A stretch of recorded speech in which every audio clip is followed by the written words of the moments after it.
बरखा अपने पूरे परिवार के साथ पिकनिक मनाने बस से हिल्स स्टेशन जा रही थी। बस में बैठे सभी लोग बहुत खुश थे। उसकी सास जानकी खिड़की से बाहर बर्फ से ढके पहाड़ों को देखकर उत्साहित हो रही थी। बरखा बहू, आज तेरी वजह से हमें फिर से अपनी जवानी के दिन याद आ गए। माँ जी, उम्र चाहे कितनी भी हो जाए फर्क नहीं पड़ता, बस जीने का मकसद खत्म नहीं होना चाहिए। वे लोग बातें कर ही रहे थे, तभी अचानक बस जोर से झटका खाकर रुक जाती है। क्या हुआ भैया, आपने अचानक से बस क्यों रोक दी? मैडम जी, आगे का रास्ता भारी बर्फबारी की वजह से पूरी तरह से बंद हो गया है, इसलिए अब आगे हम नहीं जा सकते। क्या अब हम बीच रास्ते में क्या करेंगे? भैया, आगे जाने का कोई दूसरा रास्ता नहीं है क्या? आप प्लीज कैसे भी करके हमें यहाँ से बाहर लेकर चलिए।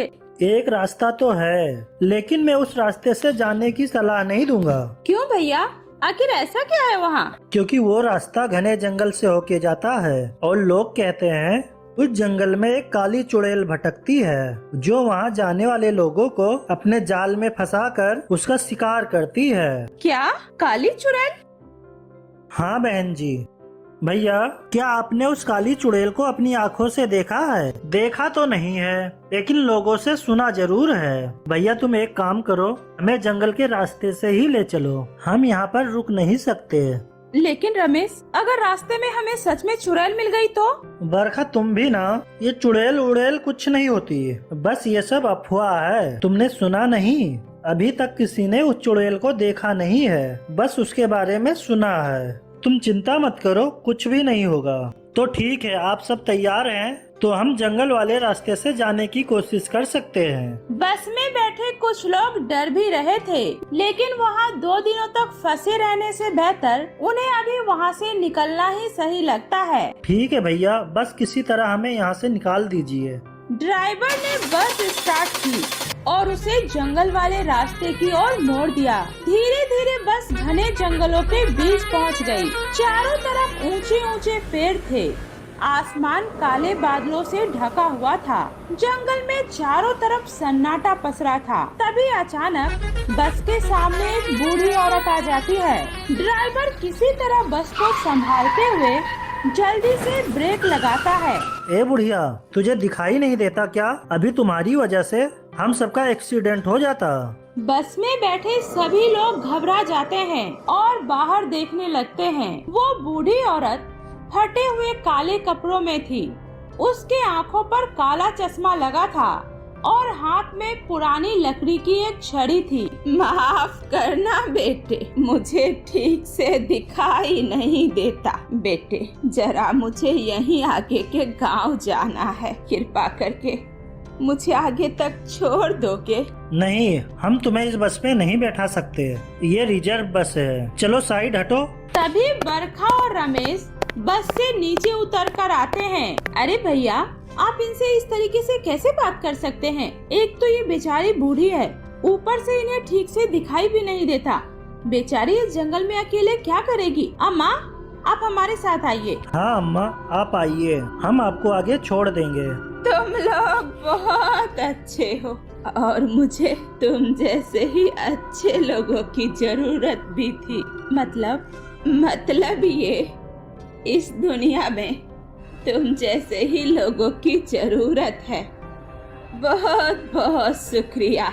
इतना कहकर बूढ़ी औरत बस में झट से चढ़ जाती है और सबसे पीछे वाली सीट पर जाकर जानकी देवी के बगल में बैठ जाती है। जैसे ही वो बस में बैठती है, अचानक बस के अंदर बर्फ जैसी ठंडी हवा फैल जाती है। अरे बहू, अचानक इतनी ज्यादा ठंड कैसे लगने लगी? पता नहीं माँ जी, अभी तक तो सब ठीक था। अभी तो ये कुछ भी नहीं है, अभी आगे तुम लोगों के पसीने भी छूटने वाले हैं। क्या मतलब? मेरा मतलब है ये पहाड़ी इलाका है, यहाँ कब ठंड और कब गर्मी लग जाए इसका कोई पता नहीं। वैसे तुम लोग घूमने के लिए कहाँ जा रही हो? कहीं भी जा रहे हैं, तुम्हें उससे क्या? तुम अपने काम से काम रखो और मुझसे दूर रहो। ये सुनकर उस बूढ़ी औरत की आंखें चमकने लगती है और वो गुस्से से जानकी देवी से कहती है, तुम लोगों की आंखें बहुत ही प्यारी है, इस उम्र में भी बिल्कुल जवान लग रही हो। तुम मुझे देख सकती हो, लेकिन तुम तो अंधी हो ना? अंधे तो वे लोग हैं जो मुझे देखकर भी मुझे नहीं पहचान पाते। ये सुनकर जानकी देवी बहुत डर जाती है और वो अपनी बहू बरखा के पास जाती है। बरखा बहू, मुझे ये औरत कुछ ठीक नहीं लग रही, कहीं हमने इसे लिफ्ट देकर कोई गलती तो नहीं कर दी? माँ जी, आप भी ना कैसी बातें कर रही हैं? अरे वो बेचारी तो कब की हमारे बस से उतरकर जा चुकी है। ये सुनकर जानकी हैरान रह जाती है, क्योंकि अभी अभी वो ठीक उसके बगल में बैठी थी। वो फिर से पीछे वाली सीट पर देखती है, लेकिन वहाँ कोई नहीं होता। बस सीट पर काले धागे और कुछ काली चूड़ियाँ पड़ी होती है। क्या? लेकिन बहू, वो तो अभी मेरे साथ ही बैठी थी। माँ जी, आपको जरूर कोई गलतफहमी हुई है। वे लोग ये बातें कर ही रहे थे, तभी अचानक बस जोर से हिलती है और बस के नीचे से किसी चीज के फटने की आवाज आती है। भैया, क्या हुआ?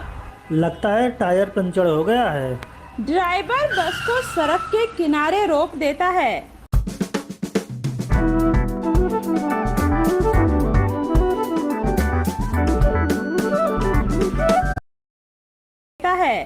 चारों तरफ घना जंगल था, आसमान में काले बादल छाए थे। ड्राइवर जल्दी से नीचे उतरकर टायर देखने लगता है। क्या हुआ भैया?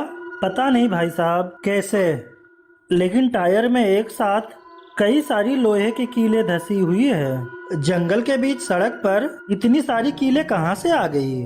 वही तो मैं भी सोच रहा हूँ। टायर बदलने में कम से कम 1 घंटा लगेगा। क्या 1 घंटा? 1 घंटे तक हम इस जंगल में क्या करेंगे? तभी उन्हें जंगल में एक छोटा सा ढाबा दिखाई देता है। रमेश, वो देखो, वहाँ एक ढाबा दिख रहा है। चलो चलकर वहीं बैठकर चाय पीते हैं। वैसे भी सभी लोग काफी ज्यादा थक गए हैं। ठीक है, चलो। सभी लोग बस से उतरकर ढाबे की तरफ जाने लगते हैं। ढाबा काफी पुराना था, उसकी दीवारें टूटी हुई थी। सभी लोग अंदर ढाबे के बैठ जाते हैं। बरखा उस ढाबे की मालकिन से कहती है, बहन जी, हम सबके लिए जल्दी से बढ़िया सी चाय बना दीजिए। ठीक है। थोड़ी देर में वो औरत सबके लिए चाय लेकर आती है। तभी जानकी देवी जोर से चीख पड़ती है, छी, ये कैसी अजीब सी बदबूदार चाय है। चाय अच्छी नहीं लगी माँ जी? कोई बात नहीं, माफ करिएगा। हम अभी आप सबके लिए ठंडी ठंडी शरबत लेकर आते हैं। नहीं, हमें कुछ नहीं पीना। बहू, बहू चलो यहाँ से, मुझे ये जगह कुछ ठीक नहीं लग रही, कहीं और चलते हैं। यहाँ कई किलोमीटर तक सिर्फ जंगल ही जंगल है, और इस जंगल में इस ढाबे के अलावा और कोई दूसरा ढाबा नहीं है। माँ जी, अब हम इस रात में जंगल में कहाँ जाएंगे? थोड़ी देर यहीं पर बैठते हैं ना। बहू, मुझे बहुत डर लग रहा है, मेरा जी घबरा रहा है। ऐसा लग रहा है जैसे कुछ बहुत बुरा होने वाला है। माँ जी, आप खामखा ही इतना ज्यादा सोच रही हैं, ऐसा कुछ भी नहीं है। बहू, मैं वॉशरूम से होकर आती हूँ। इतना बोलकर जानकी देवी वॉशरूम की तरफ जाने लगती है। तभी वो देखती है उसके सामने मुस्कुराते हुए वही बूढ़ी औरत आ रही होती है जो उसे बस में मिली थी। वॉशरूम उधर नहीं।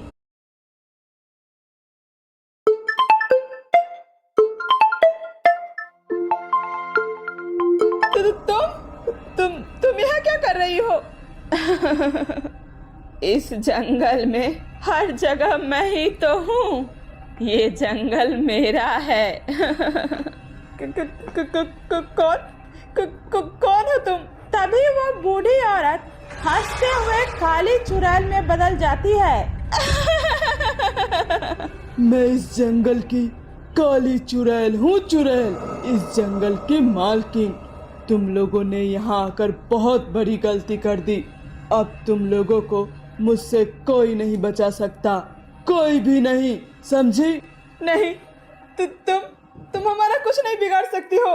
मैं अभी बाहर जाकर सबको बता दूंगी तुम एक चुड़ैल हो।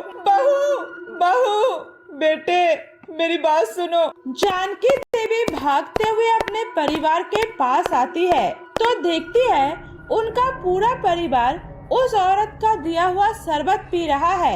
ये तुम सब क्या कर रही हो? छी, ये कितना गंदा शरबत है। इसे जल्दी यहाँ से फेंको और चलो हमारे साथ। बहू, तुम मेरी बात सुन क्यों नहीं रही है? ये जगह बिल्कुल भी ठीक नहीं है।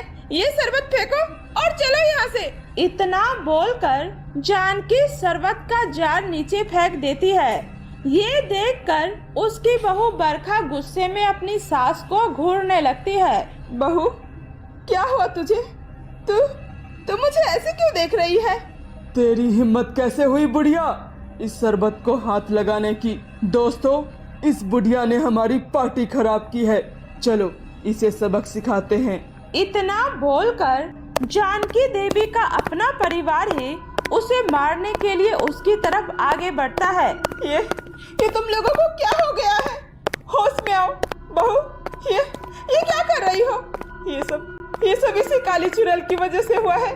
काली चुड़ैल, बता तूने मेरे परिवार वालों के साथ क्या किया है? अब से ये सब लोग मेरे हैं। तुम्हारे लिए बेहतर यही होगा कि तुम यहाँ से चली जाओ। इतना बोलकर काली चुड़ैल अपनी शक्ति से जानकी देवी को हवा में उछालते हुए दूर फेंक देती है। थोड़ी देर में बस का ड्राइवर जानकी देवी के पास आता है। अरे मैम साहब, क्या हुआ आपको? आप इस तरह जमीन पर क्यों पड़ी हैं? और बाकी के लोग कहाँ हैं? उसके बाद जानकी ड्राइवर को सारी बातें बताती है। मैंने तो पहले ही आप सबको इस रास्ते पे आने के लिए मना किया था। अब उस काली चुड़ैल को रोकने का एक ही रास्ता है, हमें जल्दी से रोशनी करना होगा। मैंने सुना है रोशनी से उस काली चुड़ैल की शक्ति कमजोर होती है।